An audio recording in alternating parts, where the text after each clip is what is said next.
بسم الله الرحمن الرحيم ألف لام ميم ذلك الكتاب لا ريب فيه هدى للمتقين الذين يؤمنون بالغيب ويقيمون الصلاة ومما رزقناهم ينفقون والذين يؤمنون بما أنزل إليك وما أنزل من قبلك وبالآخرة هم يوقنون أولئك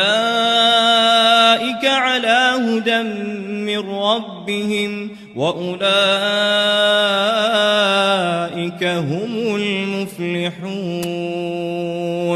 إن الذين كفروا سواء عليهم أأنذرتهم أم لم تنذرهم لا يؤمنون ختم الله على قلوبهم وعلى سمعهم وعلى أبصارهم غشاوة ولهم عذاب عظيم ومن الناس من يقول آمنا بالله وباليوم الآخر وما هم بمؤمنين يخادعون الله والذين آمنوا وما يخدعون إلا أنفسهم وما يشعرون في قلوبهم مرض فزادهم الله مرضا ولهم عذاب أليم بما كانوا يكذبون وإذا قيل لهم لا تفسدوا في الأرض قالوا إنما نحن مصلحون ألا إنهم هم المفسدون ولكن لا يشعرون وإذا قيل لهم آمنوا كما آمن الناس قالوا أنؤمن كما آمن السفهاء ألا إنهم هم السفهاء ولكن لا يعلمون وإذا لقوا الذين آمنوا قالوا آمنا وإذا خلوا إلى شياطينهم قالوا إنا معكم إنما نحن مستهزئون الله يستهزئ بهم ويمدهم في طغيانهم يعمهون أولئك الذين اشتروا الضلالة بالهدى فما ربحت تجارتهم وما كانوا مهتدين مثلهم كمثل الذي استوقد نارا فلما أضاءت ما حوله ذهب الله بنورهم وتركهم في ظلمات لا يبصرون صم بكم عمي فهم لا يرجعون أو كصيب من السماء فيه ظلمات ورعد وبرق يجعلون أصابعهم في آذانهم من الصواعق حذر الموت والله محيط بالكافرين يكاد البرق يخطف أبصارهم كلما أضاء لهم مشوا فيه وإذا أظلم عليهم قاموا ولو شاء الله لذهب بسمعهم وأبصارهم إن الله على كل شيء قدير يا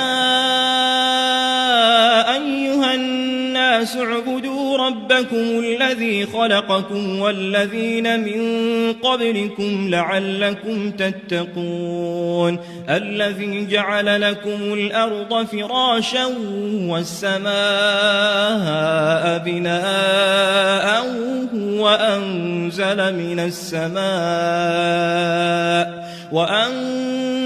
من السماء ماء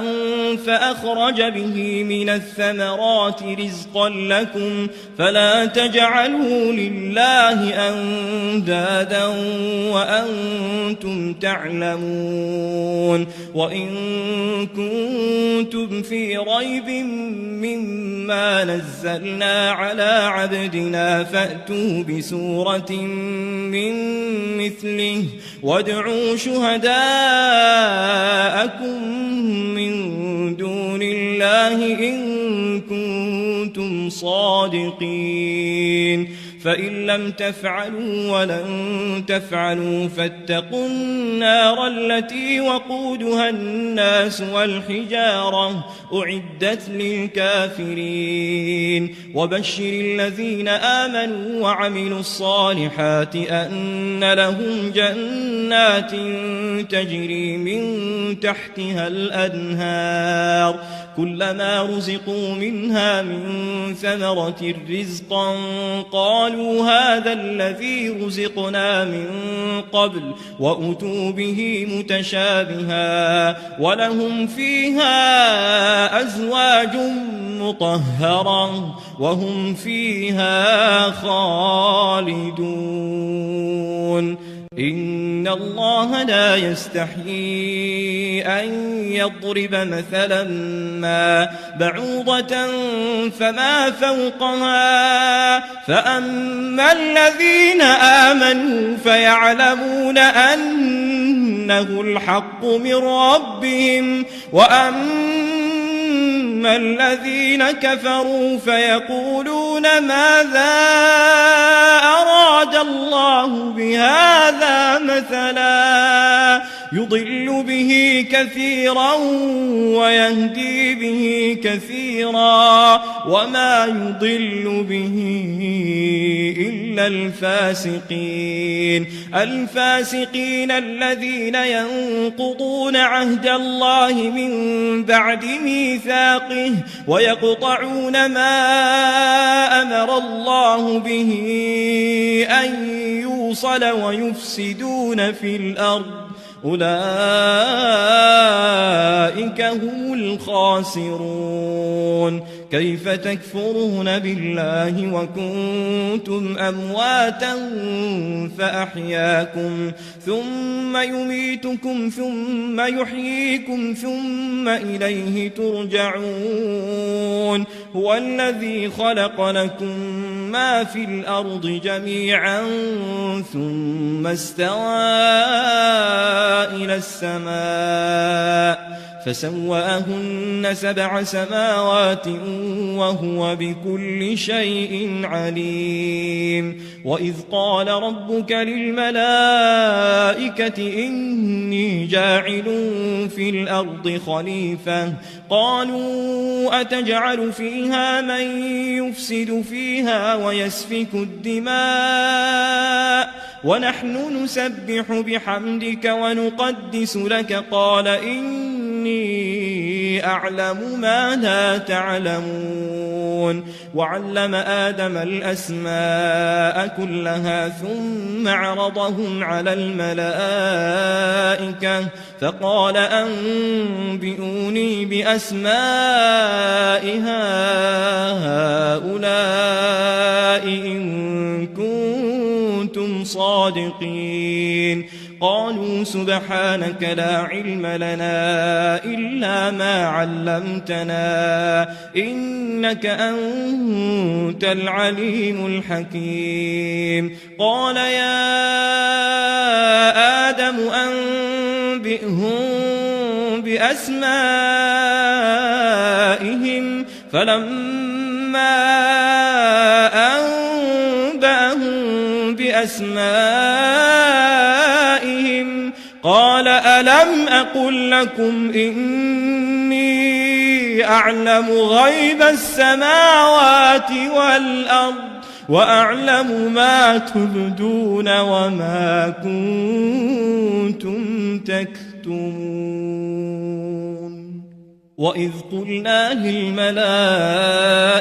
اسجدوا لآدم فسجدوا إلا إبليس أبى واستكبر وكان من الكافرين وقلنا يا آدم اسكن أنت وزوجك الجنة وكلا منها رغدا حيث شئتما ولا تقربا هذه الشجرة فتكونا من الظالمين فأزلهما الشيطان عنها فأخرجهما مما كانا فيه وقلنا اهبطوا بعضكم لبعض عدو ولكم في الأرض مستقر ومتاع إلى حين فتلقى آدم من ربه كلمات فتاب عليه إنه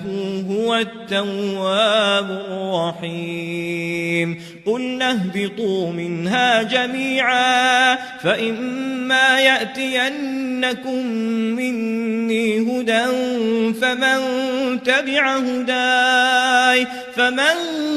تبع هداي فلا خوف عليهم ولا هم يحزنون والذين كفروا وكذبوا بآياتنا أولئك أصحاب النار هم فيها خالدون يا بني إسرائيل اذكروا نعمتي التي أنعمت عليكم وأوفوا بعهدي أوف بعهدكم وإياي فارهبون وآمنوا بما أنزلت مصدقا لما معكم ولا تكونوا أول كافر به ولا تشتروا بآياتي ثمنا قليلا وإياي فاتقون ولا تلبسوا الحق بالباطل وتكتموا الحق وأنتم تعلمون وأقيموا الصلاة وآتوا الزكاة واركعوا مع الراكعين أتأمرون الناس بالبر وتنسون أنفسكم وأنتم تتلون الكتاب أفلا تعقلون واستعينوا بالصبر والصلاة وإنها لكبيرة إلا على الخاشعين الذين يظنون أنهم ملاقو ربهم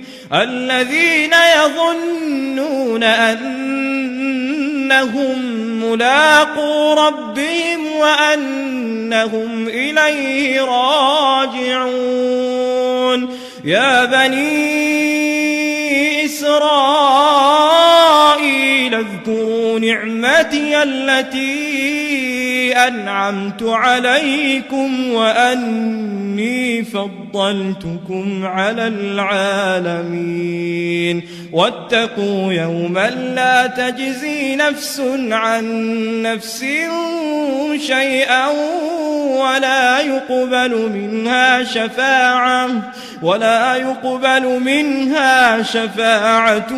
ولا يؤخذ منها عدل ولا هم ينصرون وإذ نجيناكم من آل فرعون يسومونكم سوء العذاب يذبحون أبناءكم ويستحيون نساءكم وفي ذلكم بلاء من ربكم عظيم وإذ فرقنا بكم البحر فأنجيناكم وأغرقنا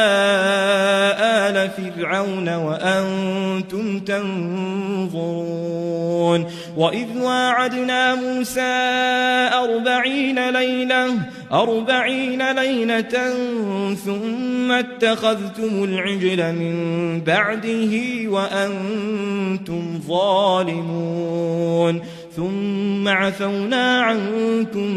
من بعد ذلك لعلكم تشكرون وإذ آتينا موسى الكتاب والفرقان لعلكم تهتدون وإذ قال موسى لقومه يا قوم إنكم ظلمتم أنفسكم باتخاذكم العجل فتوبوا إلى بارئكم فاقتلوا أنفسكم ذلكم خير لكم عند بارئكم فتاب عليكم إنه هو التواب الرحيم وإذ قلتم يا موسى لن نؤمن لك حتى نرى الله جهرا فأخذتكم الصاعقة وأنتم تنظرون ثم بعثناكم من بعد موتكم لعلكم تشكرون وظللنا عليكم الغمام وأنزلنا عليكم المن والسلوى كلوا من طيبات ما رزقناكم وما ظلمونا ولكن كانوا أنفسهم يظلمون وإذ قلنا ادخلوا هذه القرية فكلوا منها حيث شئتم رغدا وادخلوا الباب سجدا وقولوا حطة نغفر لكم خطاياكم وسنزيد المحسنين فبدل الذين ظلموا قولا غير الذي قيل لهم فأنزلنا على الذين ظلموا رجزا من السماء بما كانوا يفسقون وإذ استسقى موسى لقومه فقلنا اضرب بعصاك الحجر فانفجرت منه 12 عينا قد علم كل أناس مشربهم كلوا واشربوا من رزق الله ولا تعثوا في الأرض مفسدين وإذ قلتم يا موسى لن نصبر على طعام واحد فادع لنا ربك يخرج لنا مما تنبت الأرض من بقلها وقثائها وفومها وعدسها وبصلها قال أتستبدلون الذي هو أدنى بالذي هو خير اهبطوا مصرا فإن لكم ما سألتم وضربت عليهم الذلة والمسكنة وباءوا بغضب من الله ذلك بأنهم كانوا يكفرون بآيات الله ويقتلون النبيين بغير الحق ذلك بما عصوا وكانوا يعتدون إن الذين آمنوا والذين هادوا والنصارى والصابئين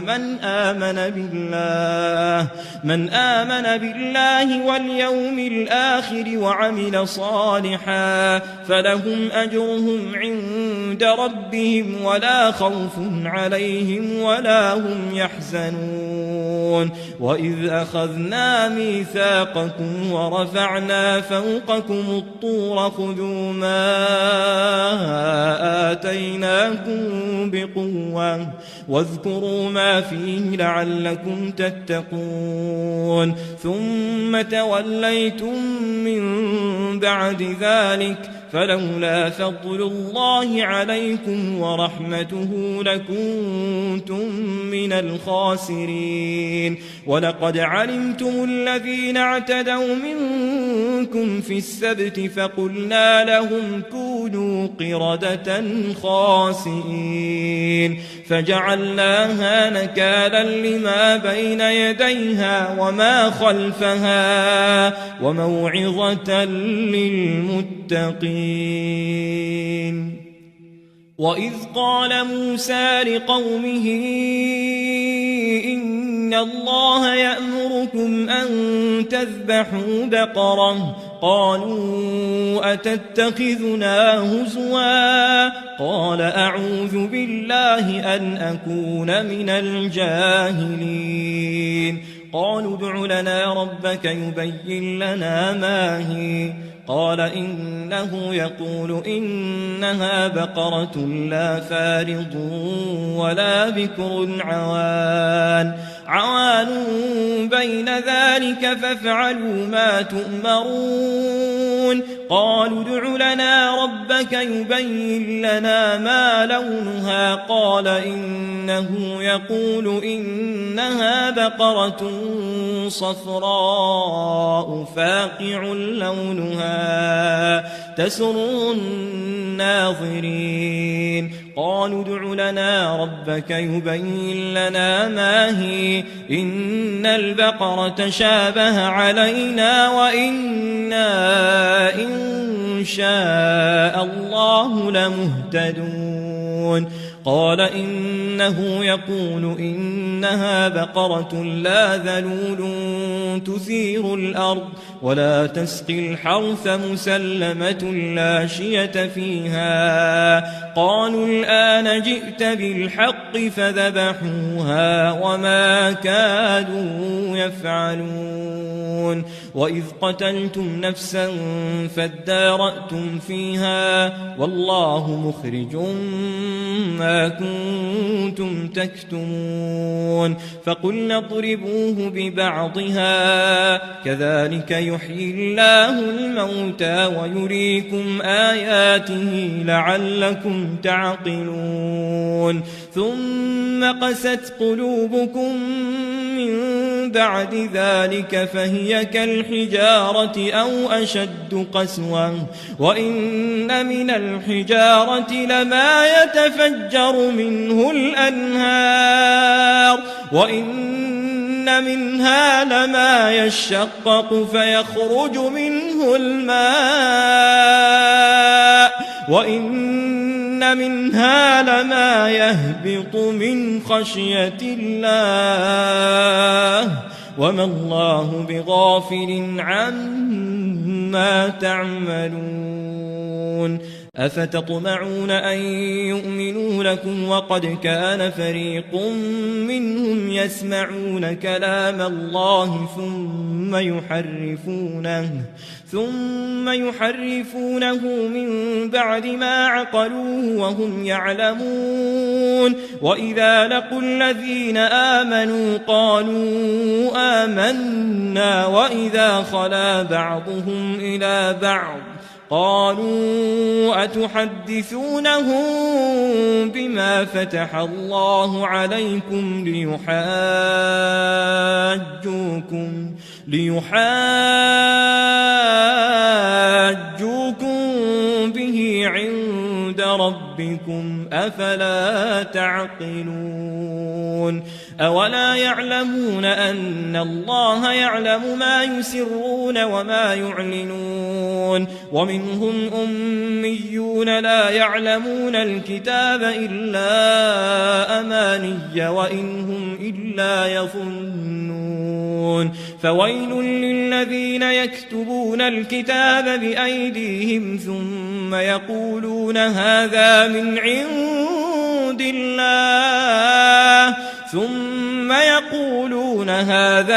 عند الله ليشتروا به ثمنا قليلا فويل لهم مما كتبت أيديهم وويل لهم مما يكسبون. وقالوا لن تمسنا النار إلا أياما معدودة قل أتخذتم عند عند الله عهدا فلن يخلف الله عهده أم تقولون على الله ما لا تعلمون بلى من كسب سيئة وأحاطت به خطيئته فأولئك أصحاب النار هم فيها خالدون والذين آمنوا وعملوا الصالحات أولئك أصحاب الجنة هم فيها خالدون وإذ أخذنا ميثاق بني إسرائيل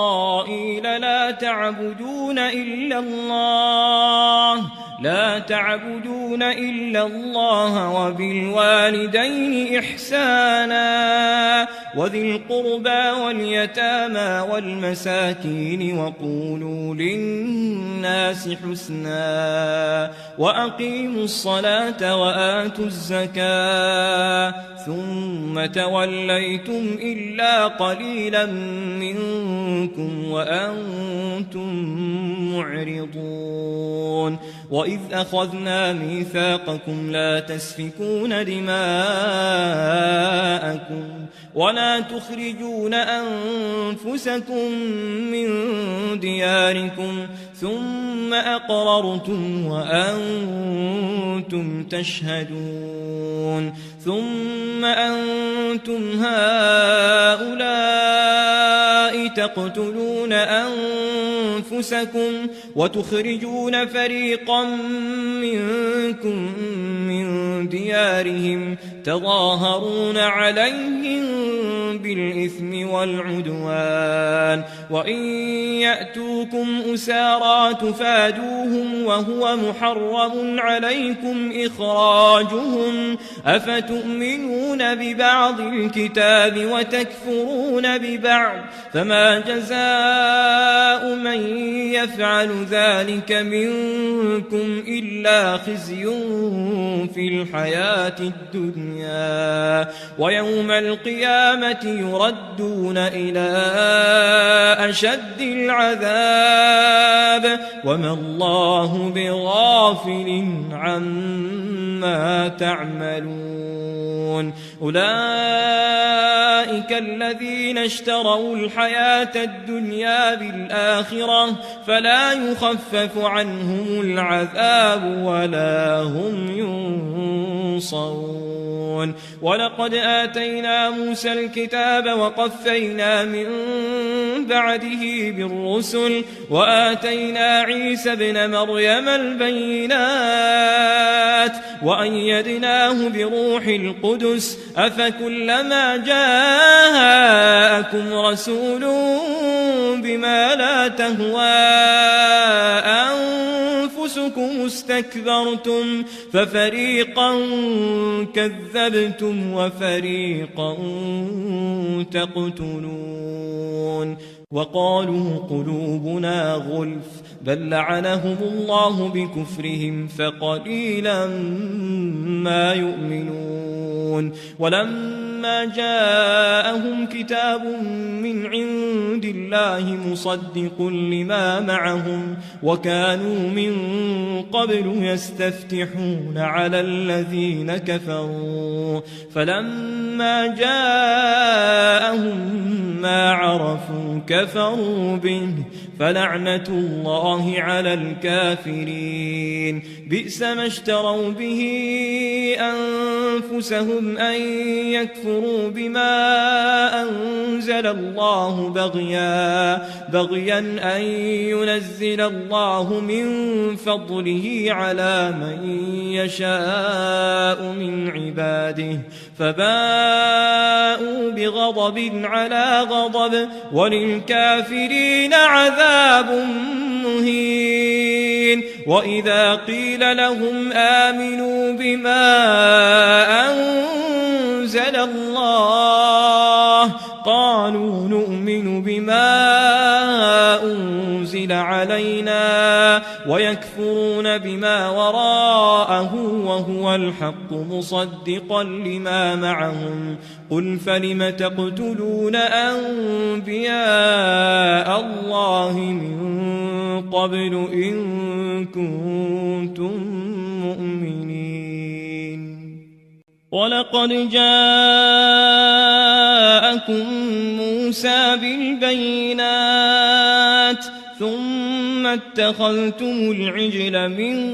بعده وأنتم ظالمون وإذ أخذنا ميثاقكم ورفعنا فوقكم الطور خذوا ما آتيناكم بقوة واسمعوا قالوا سمعنا وعصينا وأشربوا في قلوبهم العجل بكفرهم قل بئس ما يأمركم به إيمانكم إن كنتم مؤمنين قل إن كانت لكم الدار الآخرة عند الله خالصة من دون الناس فتمنوا الموت إن كنتم صادقين ولن يتمنوه أبدا بما قدمت أيديهم والله عليم بالظالمين ولتجدنهم أحرص الناس على حياة ومن الذين أشركوا يود أحدهم لو يعمر 1000 سنة وما هو بمزحزحه من العذاب أن يعمر والله بصير بما يعملون قل من كان عدوا لجبريل فإنه نزله على قلبك بإذن الله مصدقا لما بين يديه وهدى وبشرى للمؤمنين من كان عدوا لله وملائكته ورسله وجبريل وميكال فإن الله عدو للكافرين ولقد أنزلنا إليك آيات بينات وما يكفر بها إلا الفاسقون أو كلما عاهدوا عهدا نبذه فريق منهم بل أكثرهم لا يؤمنون ولما جاءهم رسول من عند الله مصدق لما معهم نبذ فريق من الذين أوتوا الكتاب كتاب الله وراء ظهورهم كأنهم لا يعلمون واتبعوا ما تتلو الشياطين على ملك سليمان وما كفر سليمان ولكن الشياطين كفروا يعلمون الناس السحر وما أنزل على الملكين ببابل هاروت وماروت وما يعلمان من أحد حتى يقولا إنما نحن فتنة فلا تكفر فيتعلمون منهما ما يفرقون به بين المرء وزوجه وما هم بضارين به من أحد إلا بإذن الله ويتعلمون ما يضرهم ولا ينفعهم ولقد علموا لمن اشتراه ما له في الآخرة من خلاق ولبئس ما شروا به أنفسهم لو كانوا يعلمون ولو أنهم آمنوا واتقوا لمثوبة من عند الله خير لو كانوا يعلمون. يا أيها الذين آمنوا لا تقولوا راعنا وقولوا انظرنا واسمعوا وللكافرين عذاب أليم. ما يود الذين كفروا من أهل الكتاب ولا المشركين أن ينزل عليكم من خير من ربكم والله يختص برحمته من يشاء والله ذو الفضل العظيم. ما ننسخ من آية أو ننسها نأت بخير منها أو مثلها. ألم تعلم أن الله على كل شيء قدير. ألم تعلم أن الله له ملك السماوات والأرض وما لكم من دون الله من ولي ولا نصير. أم تريدون أن تسألوا رسولكم كما سئل موسى من قبل ومن يتبدل الكفر بالإيمان فقد ضل سواء السبيل. ود كثير من أهل الكتاب لو يردونكم من بعد إيمانكم كفارا حسدا من عند أنفسهم من بعد ما تبين لهم الحق فاعفوا واصفحوا حتى يأتي الله بأمره إن الله على كل شيء قدير. وأقيموا الصلاة وآتوا الزكاة وما تقدموا لأنفسكم من خير تجدوه عند الله إن الله بما تعملون بصير. وقالوا لن يدخل الجنة إلا من كان هودا أو نصارى تلك أمانيهم قل هاتوا برهانكم إن كنتم صادقين. بلى من أسلم وجهه لله وهو محسن فله أجره عند ربه ولا خوف عليهم ولا هم يحزنون. وقالت اليهود ليست النصارى على شيء وقالت النصارى ليست اليهود على شيء وهم يتلون الكتاب كذلك قال الذين لا يعلمون مثل قولهم فالله يحكم بينهم يوم القيامة فيما كانوا فيه يختلفون. ومن أظلم ممن منع مساجد الله أن يذكر فيها اسمه وسعى في خرابها أولئك ما كان لهم أن يدخلوها إلا خائفين لهم في الدنيا خزي ولهم في الآخرة عذاب عظيم. ولله المشرق والمغرب فأينما تولوا فثم وجه الله إن الله واسع عليم. وقالوا اتخذ الله ولدا سبحانه بل له ما في السماوات والأرض كل له قانتون. بديع السماوات والأرض وإذا قضى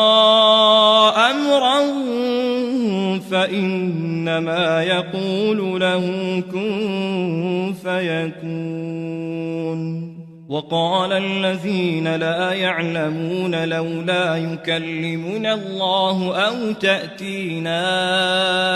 آية كذلك قال الذين من قبلهم مثل قولهم تشابهت قلوبهم قد بينا الآيات لقوم يوقنون إنا أرسلناك بالحق بشيرا ونذيرا ولا تسأل عن أصحاب الجحيم ولن ترضى عنك اليهود ولا النصارى حتى تتبع ملتهم قل إن هدى الله هو الهدى ولئن اتبعت أهواءهم بعد الذي جاءك من العلم ما لك من الله من ولي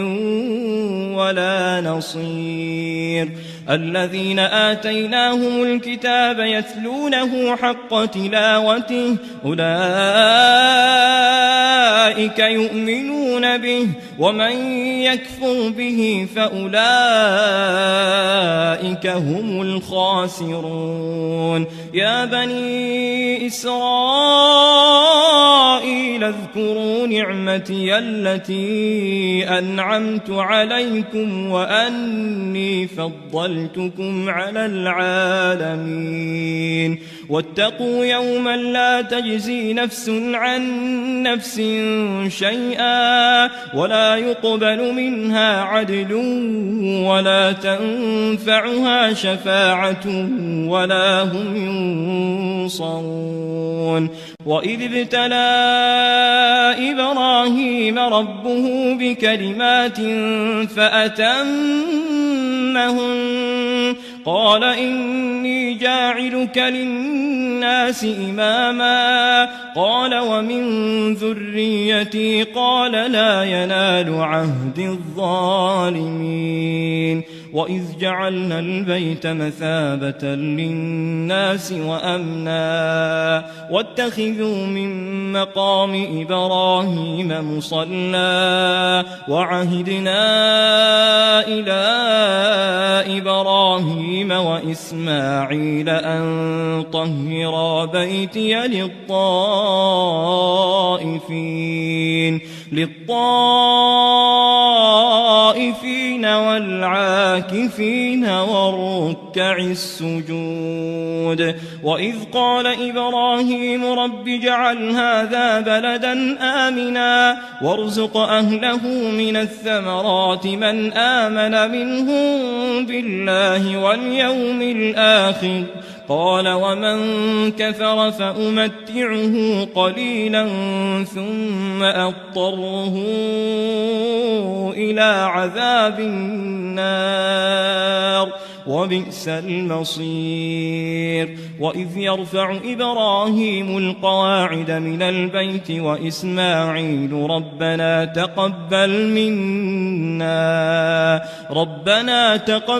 منا إنك أنت السميع العليم ربنا وجعلنا مسلمين لك ومن ذريتنا أمة مسلمة لك وأرنا مناسكنا وتب علينا إنك أنت التواب الرحيم ربنا وابعث فيهم رسولا منهم يتلو عليهم آياتك ويعلمهم الكتاب والحكمة ويزكيهم إنك أنت العزيز الحكيم ومن يرغب عن ملة إبراهيم إلا من سفه نفسه ولقد اصطفيناه في الدنيا وإنه في الآخرة لمن الصالحين إذ قال له ربه أسلم قال أسلمت لرب العالمين ووصى بها إبراهيم بنيه ويعقوب يا بني إن الله إن الله اصطفى لكم الدين فلا تموتن إلا وأنتم مسلمون أم كنتم شهداء إذ حضر يعقوب الموت إذ قال لبنيه ما تعبدون من بعدي قالوا نعبد إلهك وإله آبائك إبراهيم وإسماعيل وإسحاق إلها واحدا ونحن له مسلمون تلك أمة قد خلت لها ما كسبت ولكم ما كسبتم ولا تسألون عما كانوا يعملون وقالوا كونوا هودا أو نصارى تهتدوا قل بل ملة إبراهيم حنيفا وما كان من المشركين قولوا آمنا بالله وما أنزل إلينا وما أنزل إلى إبراهيم وإسماعيل وإسحاق ويعقوب والأسباط وما أوتي موسى وعيسى وما أوتي النبيون من ربهم لا نفرق بين أحد منهم ونحن له مسلمون فإن آمنوا بمثل ما آمنتم به فقد اهتدوا وإن تولوا فإنما هم في شقاق فسيكفيكهم الله وهو السميع العليم صبغة الله ومن أحسن من الله صبغة ونحن له عابدون قل أتحاجوننا في الله وهو ربنا وربكم ولنا أعمالنا ولكم أعمالكم ونحن له مخلصون أم تقولون إن إبراهيم وإسماعيل وإسحاق ويعقوب والأسباط كانوا هودا أو نصارى قل أأنتم أعلم أم الله ومن أظلم ممن كتم شهادة عنده من الله وما الله بغافل عما تعملون تلك أمة قد خلت لها ما كسبت ولكم ما كسبتم ولا تسألون عما كانوا يعملون سيقول السفهاء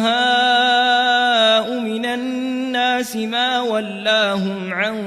قبلتهم التي كانوا عليها قل لله المشرق والمغرب يهدي من يشاء إلى صراط مستقيم وكذلك جعلناكم أمة وسطا لتكونوا شهداء على الناس ويكون الرسول عليكم شهيدا وما جعلنا القبلة التي كنت عليها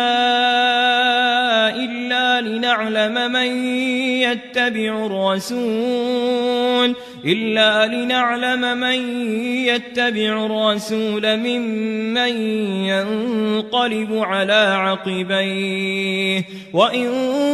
كانت لكبيرة إلا على الذين هدى الله وما كان الله ليضيع إيمانكم إن الله بالناس لرؤوف رحيم قد نرى تقلب وجهك في السماء فلنولينك قبلة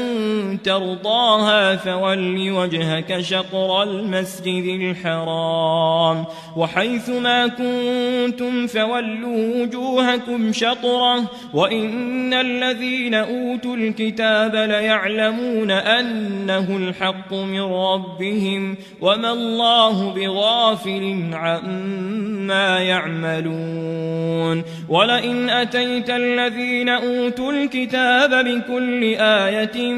ما تبعوا قبلتك وما أنت بتابع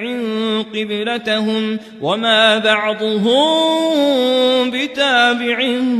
قبلة بعض ولئن اتبعت أهواءهم من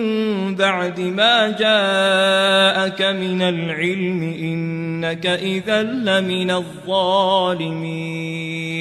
الذين آتيناهم الكتاب يعرفونه كما يعرفون أبناءهم وإن فريقا منهم ليكتمون الحق وهم يعلمون الحق من ربك فلا تكونن من الممترين ولكل وجهة هو موليها فاستبقوا الخيرات أينما تكونوا يأت بكم الله جميعا إن الله على كل شيء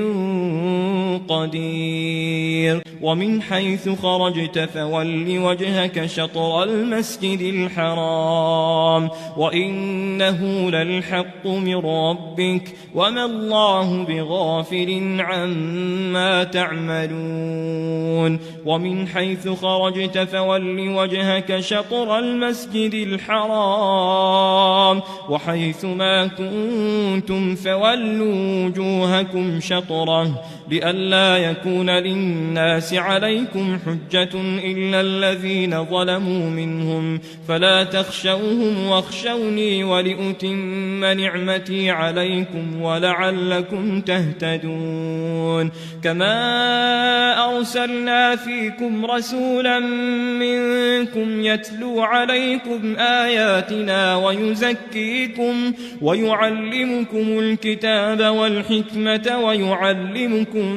ما لم تكونوا تعلمون فاذكروني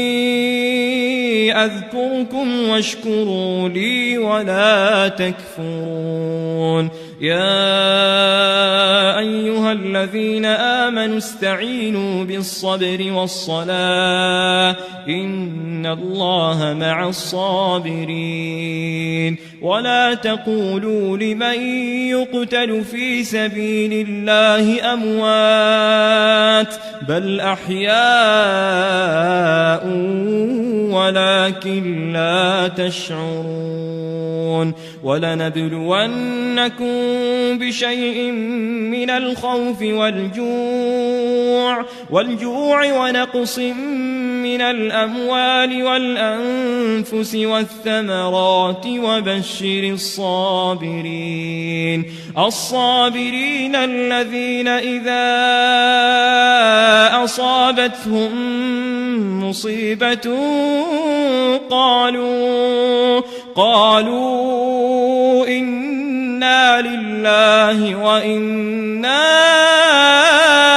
إليه راجعون أولئك عليهم صلوات من ربهم ورحمة وأولئك هم المهتدون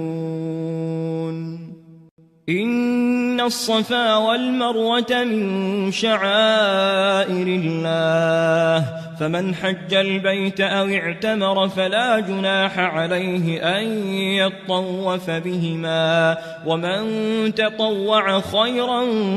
فإن الله شاكر عليم إن الذين يكتمون ما أنزلنا من البينات والهدى من بعد ما بيناه للناس في الكتاب أولئك يلعنهم الله ويلعنهم اللاعنون إلا الذين تابوا وأصلحوا وبينوا فأولئك أتوب عليهم وأنا التواب الرحيم إن الذين كفروا وماتوا وهم كفار أولئك عليهم لعنة الله والملائكة والناس أجمعين خالدين فيها لا يخفف عنهم العذاب ولا هم ينظرون وإلهكم إله واحد لا إله إلا هو الرحمن الرحيم إن في خلق السماوات والأرض واختلاف الليل والنهار والفلك التي تجري في البحر بما ينفع الناس وما أنزل الله من السماء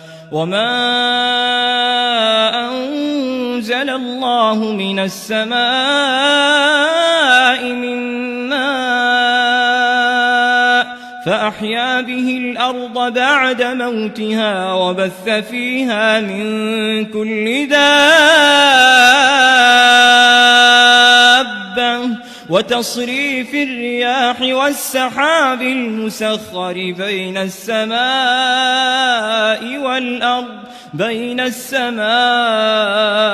والأرض لآيات لقوم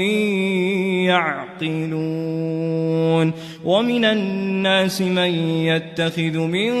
دون الله أندادا يحبونهم كحب الله والذين آمنوا أشد حبا لله ولو يرى الذين ظلموا إذ يرون العذاب أن القوة لله جميعا وأن الله شديد العذاب إذ تبرأ الذين اتبعوا من الذين اتبعوا ورأوا العذاب وتقطعت بهم الأسباب وقال الذين اتبعوا لو أن لنا كرة فنتبرأ منهم كما تبرؤوا منا كذلك يريهم الله أعمالهم حسرات عليهم وما هم بخارجين من النار يا أيها الناس كلوا مما في الأرض حلالا طيبا ولا تتبعوا خطوات الشيطان إنه لكم عدو مبين إنما يأمركم بالسوء والفحشاء وأن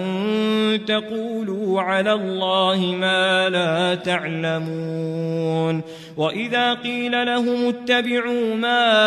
أنزل الله قالوا بل نتبع ما ألفينا عليه آباءنا أولو كان آباؤهم لا يعقلون شيئا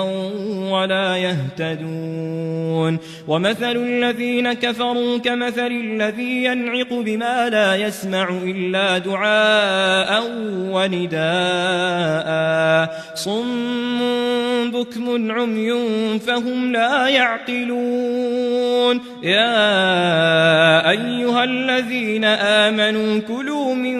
طيبات ما رزقناكم واشكروا لله إن كنتم إياه تعبدون إنما حرم عليكم الميتة والدم ولحم الخنزير وما أهل به لغير الله فمن اضطر غير باغ ولا عاد فلا إثم عليه إن الله غفور رحيم إن الذين يكتمون ما أنزل الله من الكتاب ويشترون به ثمنا قليلا أولئك ما يأكلون في بطونهم إلا النار ولا يكلمهم الله يوم القيامة ولا يزكيهم ولهم عذاب أليم أولئك الذين اشتروا الضلالة بالهدى والعذاب بالمغفرة فما أصبرهم على النار ذلك بأن الله نزل الكتاب بالحق وإن الذين اختلفوا في الكتاب لفي شقاق بعيد ليس البر أن تولوا وجوهكم قبل المشرق والمغرب ولكن البر من آمن بالله واليوم الآخر والملائكة والكتاب والنبيين وآتى المال على حبه ذوي القربى واليتامى والمساكين وابن السبيل والسائلين وفي الرقاب وأقام الصلاة وآتى الزكاة والموفون بعهدهم إذا عاهدوا والصابرين في البأساء والضراء وحين البأس أولئك الذين صدقوا وأولئك هم المتقون يا أيها الذين آمنوا كتب عليكم القصاص في القتلى الحر بالحر والعبد بالعبد والأنثى بالأنثى فمن عفي له من أخيه شيء فاتباع بالمعروف وأداء إليه بإحسان ذلك تخفيف من ربكم ورحمة فمن اعتدى بعد ذلك فله عذاب أليم ولكم في القصاص حياة يا أولي الألباب لعلكم تتقون كتب عليكم إذا حضر أحدكم الموت إن ترك خيرا الوصية للوالدين والأقربين بالمعروف حقا على المتقين فمن بدله بعدما سمعه فإنما إثمه على الذين يبدلونه إن الله سميع عليم فمن خاف من موص جنفا أو إثما فأصلح بينهم فلا إثم عليه إن الله غفور رحيم يا أيها الذين آمنوا كتب عليكم الصيام كما كتب على الذين من قبلكم لعلكم تتقون أياما معدودات فمن كان منكم مريضا أو على سفر فعدة من أيام أخر وعلى الذين يطيقونه فدية طعام مسكين فمن تطوع خيرا فهو خير له وأن تصوموا خير لكم إن كنتم تعلمون شهر رمضان الذي أنزل فيه القرآن هدى للناس وبينات من الهدى والفرقان فمن شهد منكم الشهر فليصمه ومن كان مريضا أو على سفر فعدة من أيام أخر يريد الله بكم اليسر ولا يريد بكم العسر ولتكملوا العدة ولتكبروا الله على ما هداكم ولعلكم تشكرون وإذا سألك عبادي عني فإني قريب أجيب دعوة الداع إذا دعان فليستجيبوا لي وليؤمنوا بي لعلهم يرشدون أحل لكم ليلة الصيام الرفث إلى نسائكم هن لباس لكم وأنتم لباس لهم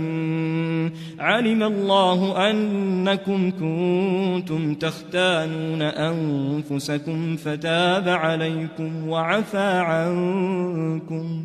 فالآن باشروهن وابتغوا ما كتب الله لكم وكلوا واشربوا حتى يتبين لكم الخيط الأبيض من الخيط الأسود من الفجر ثم أتموا الصيام إلى الليل ولا تباشروهن وأنتم عاكفون في المساجد تلك حدود الله فلا تقربوها كذلك يبين الله آياته للناس لعلهم يتقون ولا تأكلوا أموالكم بينكم بالباطل وتدلوا بها إلى الحكام لتأكلوا فريقا من أموال الناس بالإثم وأنتم تعلمون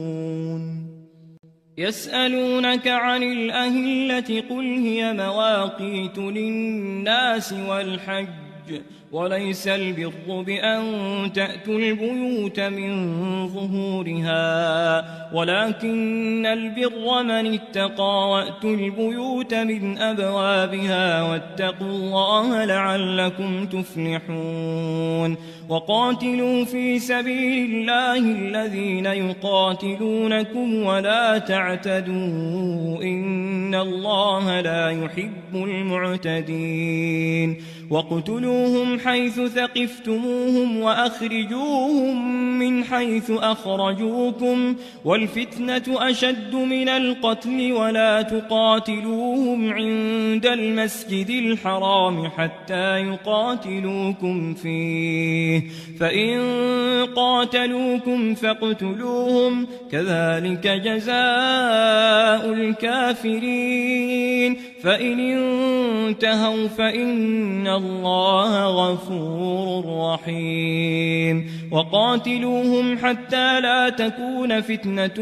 ويكون الدين لله فإن انتهوا فلا عدوان إلا على الظالمين الشهر الحرام بالشهر الحرام والحرمات قصاص فمن اعتدى عليكم فاعتدوا عليه بمثل ما اعتدى عليكم واتقوا الله واعلموا أن الله مع المتقين وأنفقوا في سبيل الله ولا تلقوا بأيديكم إلى التهلكة وأحسنوا إن الله يحب المحسنين وأتموا الحج والعمرة لله فإن أحصرتم فما استيسر من الهدي ولا تحلقوا رؤوسكم حتى يبلغ الهدي محله فمن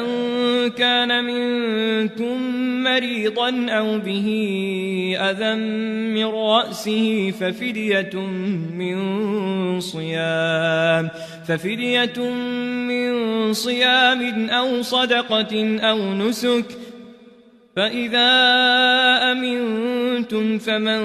تمتع بالعمرة إلى الحج فما استيسر من الهدي فمن لم يجد فصيام 3 أيام في الحج و7 إذا رجعتم تلك 10 كاملة ذلك لمن لم يكن أهله حاضر المسجد الحرام واتقوا الله واعلموا أن الله شديد العقاب الحج أشهر معلومات فمن فرض فيهن الحج فلا رفث ولا فسوق ولا جدال في الحج وما تفعلوا من خير يعلمه الله وتزودوا فإن خير الزاد التقوى واتقون يا أولي الألباب ليس عليكم جناح أن تبتغوا فضلا من ربكم فإذا أفضتم من عرفات فاذكروا الله عند المشعر الحرام واذكروه كما هداكم وإن كنتم من قبله لمن الضالين ثم أفيضوا من حيث أفاض الناس واستغفروا الله إن الله غفور رحيم فإذا قضيتم مناسككم فاذكروا الله كذكركم آباءكم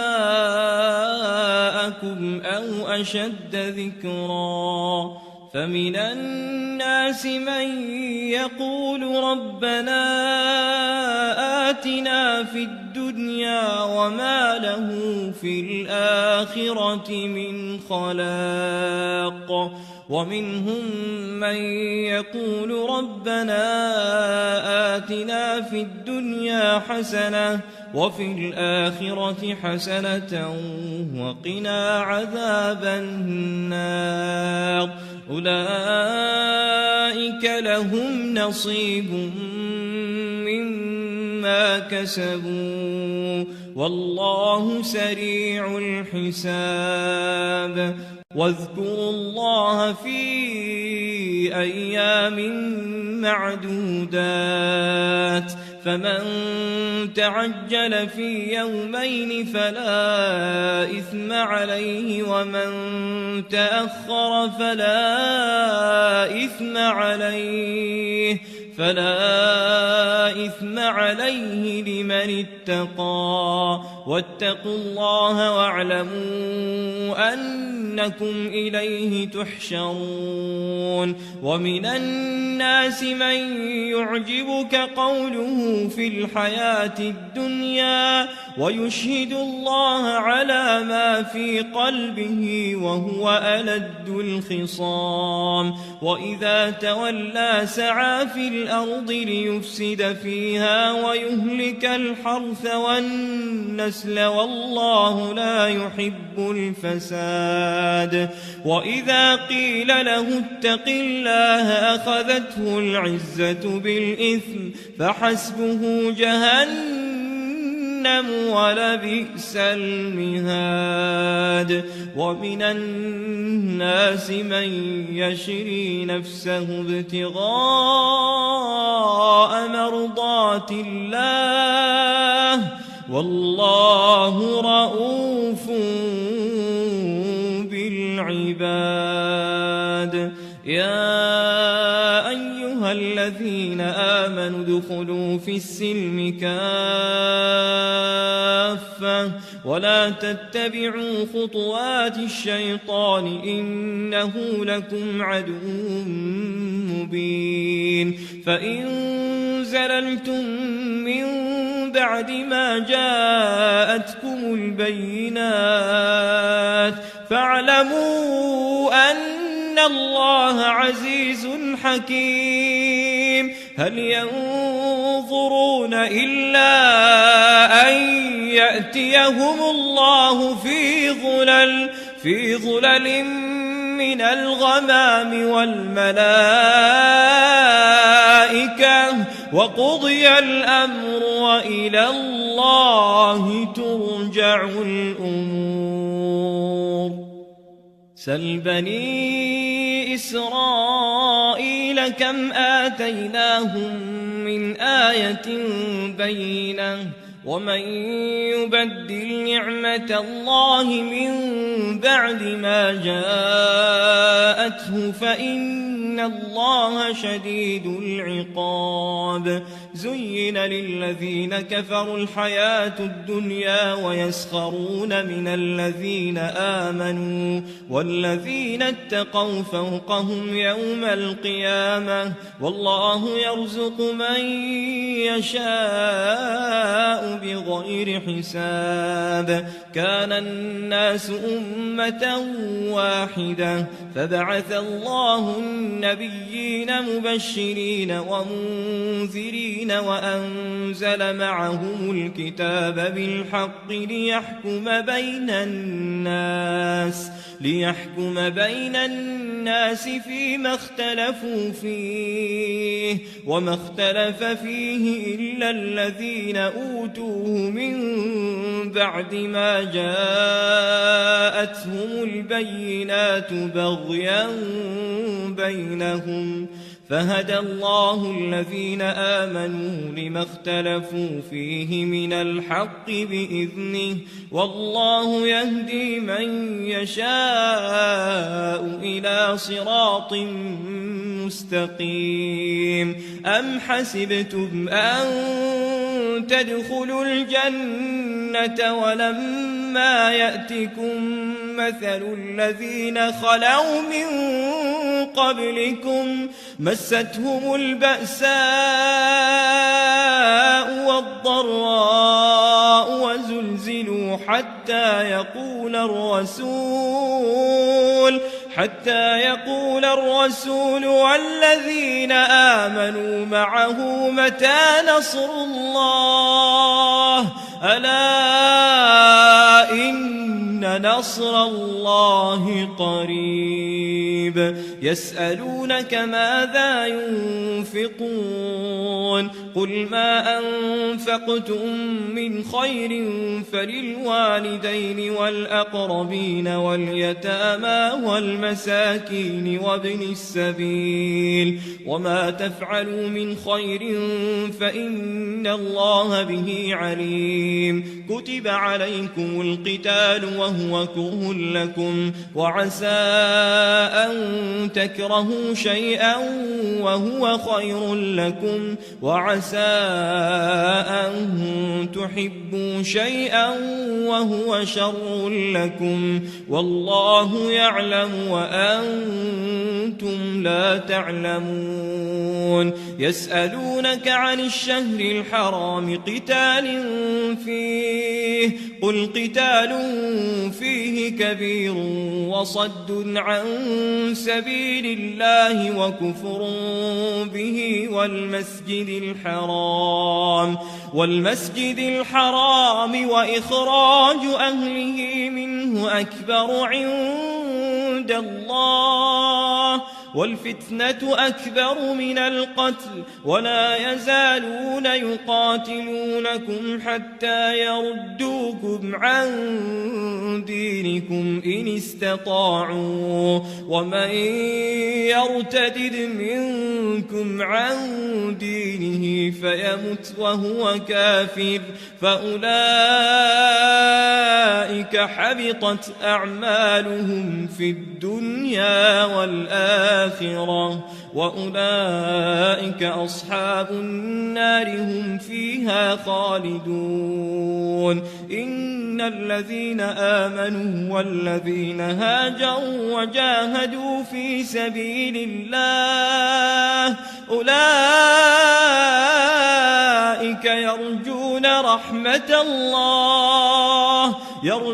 رحمة الله والله غفور رحيم. يسألونك عن الخمر والميسر قل فيهما إثم كبير ومنافع للناس وإثمهما أكبر من نفعهما ويسألونك ماذا ينفقون قل العفو كذلك يبين الله لكم الآيات لعلكم تتفكرون في الدنيا والآخرة ويسألونك عن اليتامى قل إصلاح لهم خير وإن تخالطوهم فإخوانكم والله يعلم المفسد من المصلح ولو شاء الله لأعنتكم إن الله عزيز حكيم ولا تنكحوا المشركات حتى يؤمن ولأمة مؤمنة خير من مشركة ولو أعجبتكم ولا تنكحوا المشركين حتى يؤمنوا ولعبد مؤمن خير من مشرك ولو أعجبكم أولئك يدعون إلى النار والله يدعو إلى الجنة والمغفرة بإذنه ويبين آياته للناس لعلهم يتذكرون ويسألونك عن المحيض قل هو أذى فاعتزلوا النساء في المحيض ولا تقربوهن حتى يطهرن فإذا تطهرن فأتوهن من حيث أمركم الله إن الله يحب التوابين ويحب المتطهرين نساؤكم حرث لكم فأتوا حرثكم أنى شئتم وقدموا لأنفسكم واتقوا الله واعلموا أنكم ملاقوه وبشر المؤمنين ولا تجعلوا الله عرضة لأيمانكم أن تبروا وتتقوا وتصلحوا بين الناس والله سميع عليم لا يؤاخذكم الله باللغو في أيمانكم ولكن يؤاخذكم بما كسبت قلوبكم والله غفور حليم للذين يؤلون من نسائهم تربص 4 أشهر فإن فاءوا فإن الله غفور رحيم وإن عزموا الطلاق فإن الله سميع عليم والمطلقات يتربصن بأنفسهن 3 قروء ولا يحل لهن أن يكتمن ما خلق الله في أرحامهن إن كن يؤمن بالله واليوم الآخر وبعولتهن أحق بردهن في ذلك إن أرادوا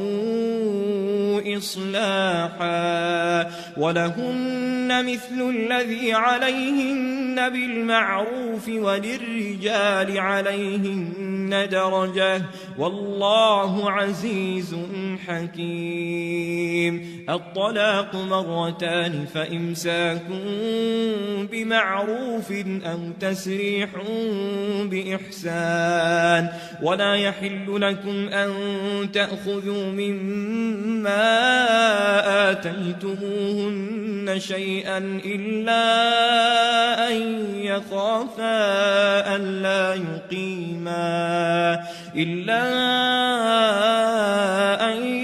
يخافا ألا يقيما حدود الله فإن خفتم ألا يقيما حدود الله فلا جناح عليهما فيما افتدت به تلك حدود الله فلا تعتدوها ومن يتعد حدود الله فأولئك هم الظالمون فإن طلقها فلا تحل له من بعد حتى تنكح زوجا غيره فإن طلقها فلا جناح عليهما أن يتراجعا إن ظنا أن يقيما حدود الله وتلك حدود الله يبينها لقوم يعلمون وإذا طلقتم النساء فبلغن أجلهن فأمسكوهن بمعروف أو سرحوهن بمعروف ولا تمسكوهن ضرارا لتعتدوا ومن يفعل ذلك فقد ظلم نفسه ولا تتخذوا آيات الله هزوا واذكروا نعمة الله عليكم وما أنزل عليكم من الكتاب والحكمة يعظكم به واتقوا الله واعلموا أن الله بكل شيء عليم وإذا طلقتم النساء فبلغن أجلهن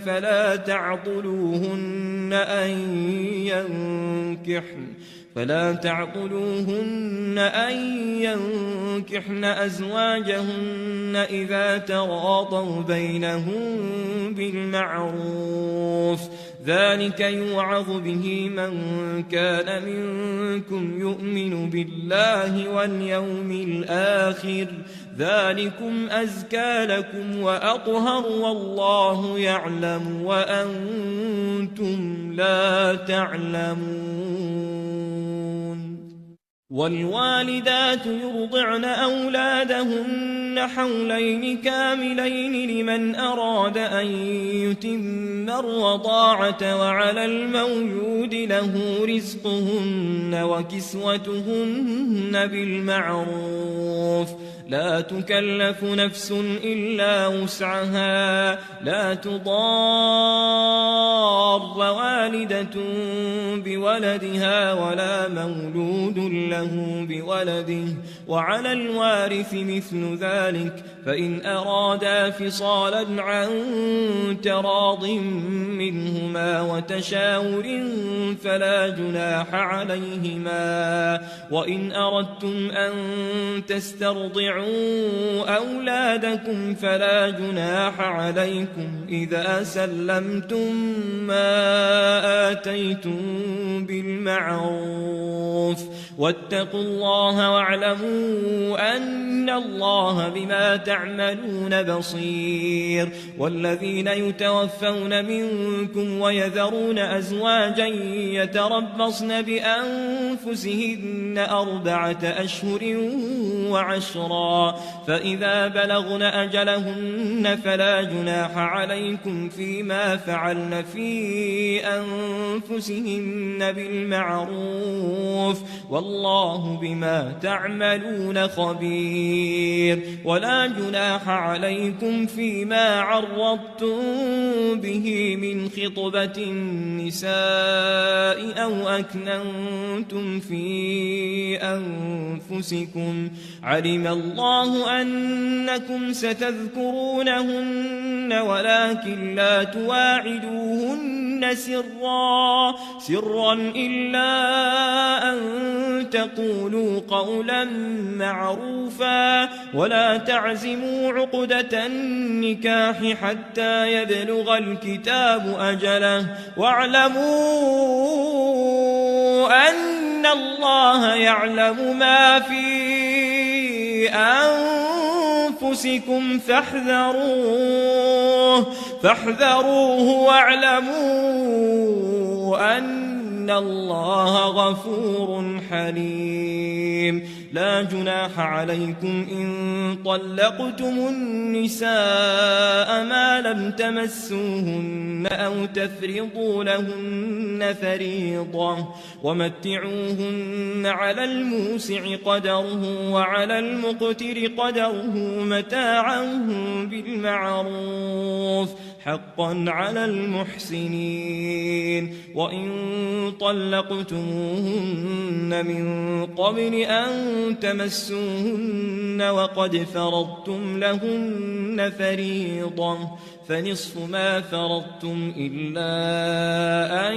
يعفون أو يعفو الذي بيده عقدة النكاح، وأن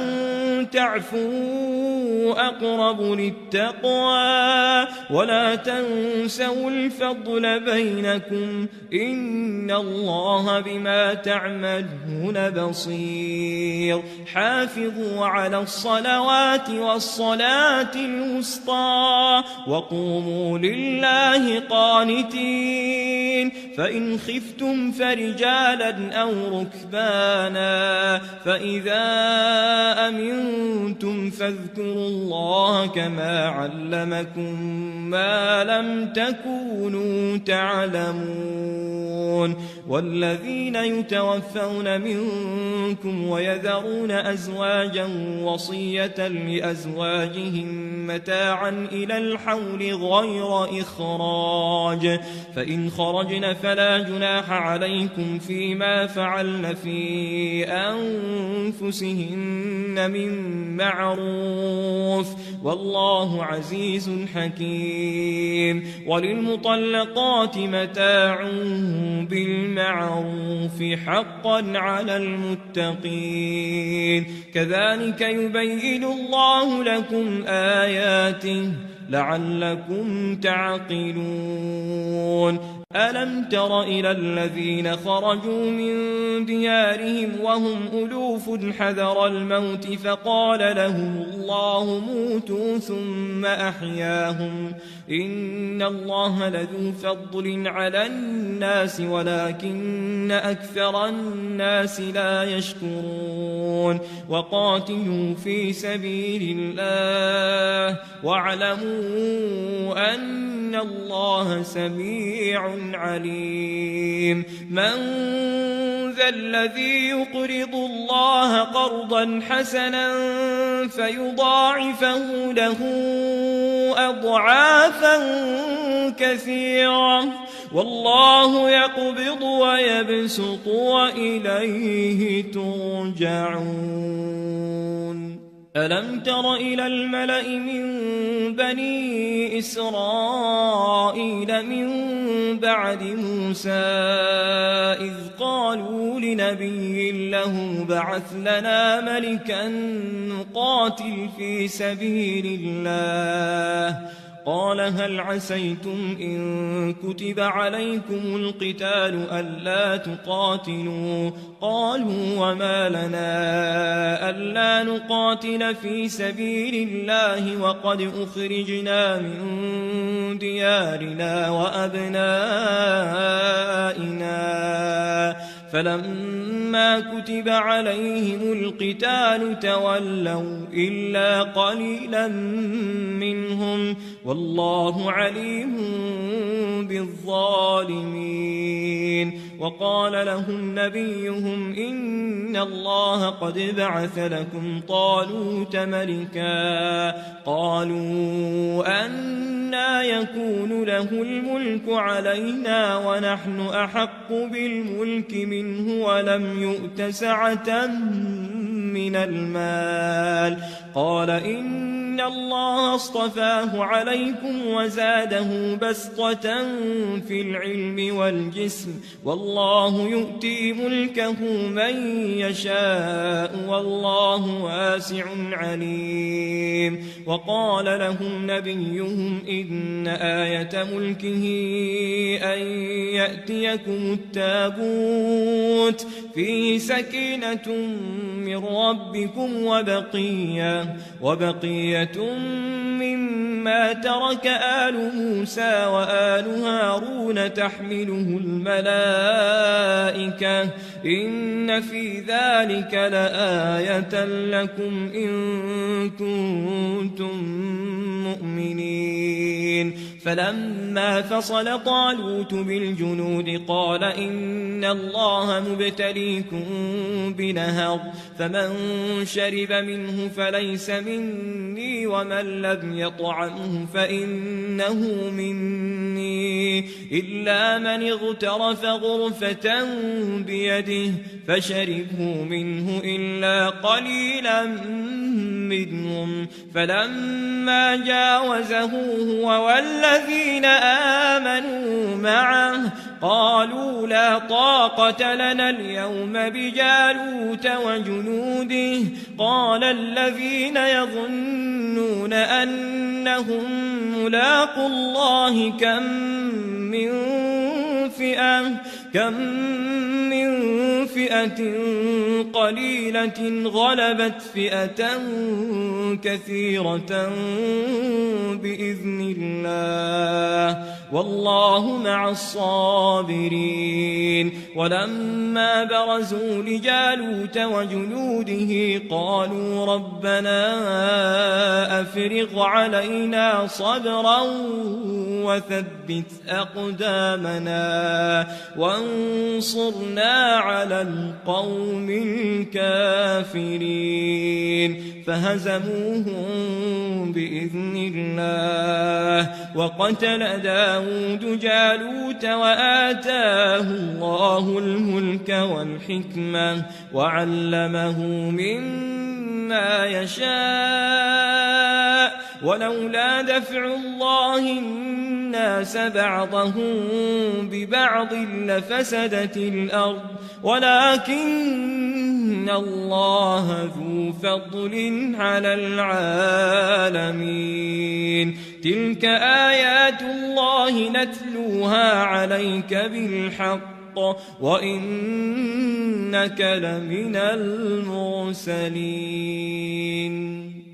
تلك الرسل فضلنا بعضهم على بعض منهم من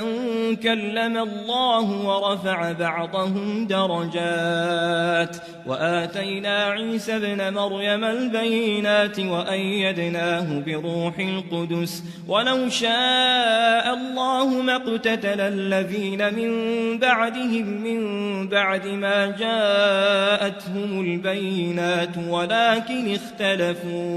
اختلفوا فمنهم من آمن ومنهم من كفر ولو شاء الله ما اقتتلوا ولكن الله يفعل ما يريد يا أيها الذين آمنوا أنفقوا مما رزقناكم من قبل أن يأتي يوم لا بيع فيه ولا خلة ولا شفاعة والكافرون هم الظالمون الله لا إله إلا هو الحي القيوم لا تأخذه سنة ولا نوم له ما في السماوات وما في الأرض من ذا الذي يشفع عنده إلا بإذنه يعلم ما بين أيديهم وما خلفهم ولا يحيطون بشيء من علمه إلا بما شاء وسع كرسيه السماوات والأرض ولا يؤوده حفظهما وهو العلي العظيم لا إكراه في الدين قد تبين الرشد من الغي فمن يكفر بالطاغوت ويؤمن بالله فقد استمسك بالعروة الوثقى لا انفصام لها والله سميع عليم الله ولي الذين آمنوا يخرجهم من الظلمات إلى النور والذين كفروا أولياؤهم الطاغوت يخرجونهم من النور إلى الظلمات أولئك أصحاب النار هم فيها خالدون ألم تر إلى الذي حاج إبراهيم في ربه أن آتاه الله الملك إذ قال إبراهيم ربي الذي يحيي ويميت قال أنا أحيي وأميت قال إبراهيم فإن الله يأتي بالشمس من المشرق فأت بها من المغرب فبهت الذي كفر والله لا يهدي القوم الظالمين أو كالذي مر على قرية وهي خاوية على عروشها قال أنى يحيي هذه الله بعد موتها فأماته الله 100 عام ثم بعثه قال كم لبثت قال لبثت يوما أو بعض يوم قال بل لبثت 100 عام فانظر إلى طعامك وشرابك لم يتسنه وانظر إلى حمارك ولنجعلك آية للناس وانظر إلى العظام كيف ننشزها ثم نكسوها لحما فلما تبين له قال أعلم أن الله على كل شيء قدير وإذ قال إبراهيم رب أرني كيف تحيي الموتى قال أولم تؤمن قال بلى ولكن ليطمئن قلبي قال فخذ 4 من الطير فصرهن إليك ثم اجعل على كل جبل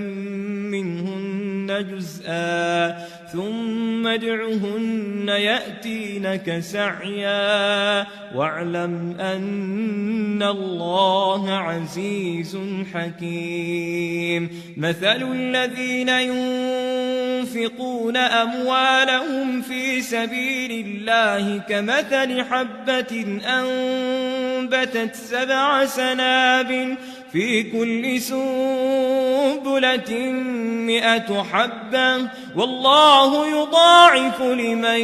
يشاء والله واسع عليم الذين ينفقون أموالهم في سبيل الله ثم لا يتبعون ما أنفقوا منا ولا أذى لهم أجرهم عند ربهم ولا خوف عليهم ولا هم يحزنون قول معروف ومغفرة خير من صدقة يتبعها أذى والله غني حليم يا أيها الذين آمنوا لا تبطلوا صدقاتكم بالمن والأذى كالذي ينفق ماله رئاء الناس ولا يؤمن بالله واليوم الآخر فمثله كمثل صفوان عليه تراب فأصابه وابل فتركه صلدا لا يقدرون على شيء مما كسبوا والله لا يهدي القوم الكافرين ومثل الذين ينفقون أموالهم ابتغاء مرضات الله وتثبيتا من أنفسهم كمثل جنة بربوة أصابها وابل فآتت أكلها ضعفين فإن لم يصبها وابل فطل والله بما تعملون بصير أيود أحدكم أن تكون له جنة من نخيل وأعناب تجري من تحتها الأنهار له فيها من كل الثمرات وأصابه الكبر وله ذرية ضعفاء فأصابها إعصار فيه نار فاحترقت كذلك يبين الله لكم الآيات لعلكم تتفكرون يا أيها الذين آمنوا أنفقوا من طيبات ما كسبتم ومما أخرجنا لكم من الأرض ولا تيمموا الخبيث منه تنفقون ولستم بآخذيه إلا أن تغمضوا فيه واعلموا أن الله غني حميد الشيطان يعدكم الفقر ويأمركم بالفحشاء والله يعدكم مغفرة منه وفضلا والله واسع عليم يؤتي الحكمة من يشاء ومن يؤت الحكمة فقد أوتي خيرا كثيرا وما يذكر إلا أولو الألباب وما أنفقتم من نفقة أو نذرتم من نذر فإن الله يعلمه وما للظالمين من أنصار إن تبدوا الصدقات فنعما هي وإن تخفوها وتؤتوها الفقراء فهو خير لكم ويكفر عنكم من سيئاتكم والله بما تعملون خبير ليس عليك هداهم ولكن الله يهدي من يشاء وما تنفقوا من خير فلأنفسكم وما تنفقون إلا ابتغاء وجه الله وما تنفقوا من خير يوفى إليكم وأنتم لا تظلمون للفقراء الذين أحصروا في سبيل الله لا يستطيعون ضربا في الأرض يحسبهم الجاهل أغنياء من التعفف تعرفهم بسيماهم لا يسألون الناس إلحافا وما تنفقوا من خير فإن الله به عليم الذين ينفقون أموالهم بالليل والنهار سرا وعلانية فلهم أجرهم عند ربهم ولا ولا خوف عليهم ولا هم يحزنون الذين يأكلون الربا لا يقومون إلا كما يقوم الذي يتخبطه الشيطان من المس ذلك بأنهم قالوا إنما البيع مثل الربا وأحل الله البيع وحرم الربا فمن جاءه موعظة من ربه فانتهى فله ما سلف وأمره إلى الله ومن عاد فأولئك أصحاب النار هم فيها خالدون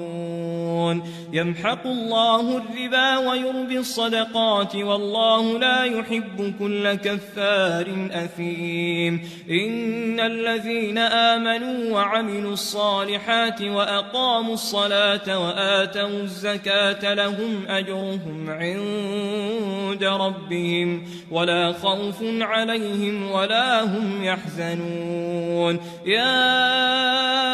أيها الذين آمنوا اتقوا الله وذروا ما بقي من الربا إن كنتم مؤمنين فإن لم تفعلوا فأذنوا بحرب من الله ورسوله وإن تبتم فلكم رؤوس أموالكم لا تظلمون ولا تظلمون وإن كان ذو عسرة فنظرة إلى ميسرة وأن تصدقوا خير لكم إن كنتم تعلمون واتقوا يوما ترجعون فيه إلى الله ثم توفى كل نفس ما كسبت وهم لا يظلمون يا أيها الذين آمنوا إذا تداينتم بدين إلى أجل مسمى فاكتبوه وليكتب بينكم كاتب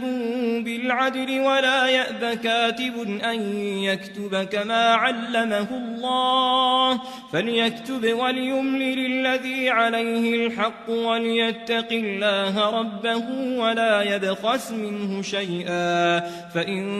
كان الذي عليه الحق سفيها أو ضعيفا أو لا يستطيع أن يمل هو فليملل وليه بالعدل واستشهدوا شهيدين من رجالكم فإن لم يكونا رجلين فرجل وامرأتان ممن ترضون من الشهداء أن تضل إحداهما فتذكر إحداهما الأخرى ولا يأبى الشهداء إذا ما دعوا ولا تسأموا أن تكتبوه صغيرا أو كبيرا إلى أجله ذلكم أقسط عند الله وأقوم للشهادة وأدنى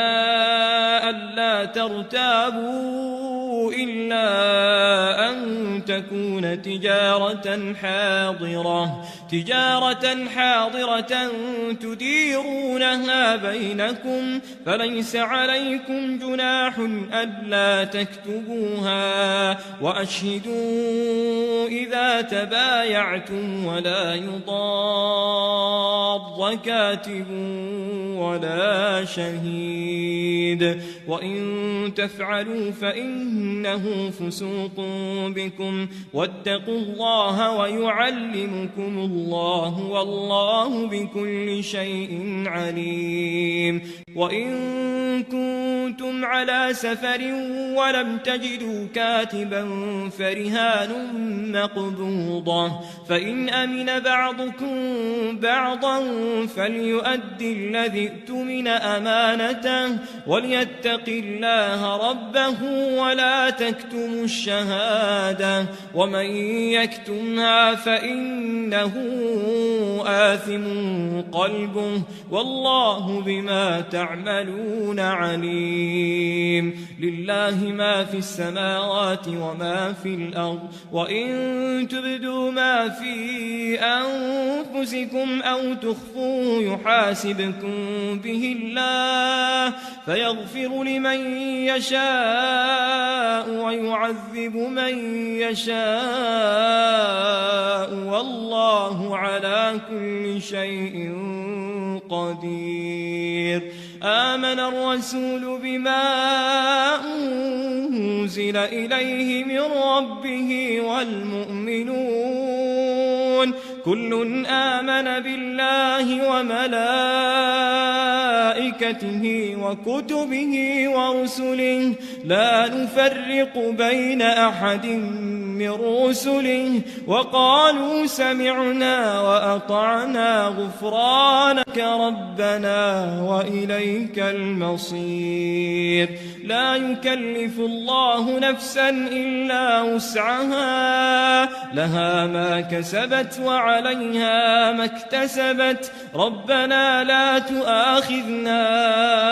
إن نسينا أو أخطأنا ربنا ولا تحمل علينا إصرا كما حملته على الذين من قبلنا ربنا ولا تحملنا ما لا طاقة لنا به واعف عنا واغفر لنا وارحمنا أنت مولانا فانصرنا على القوم الكافرين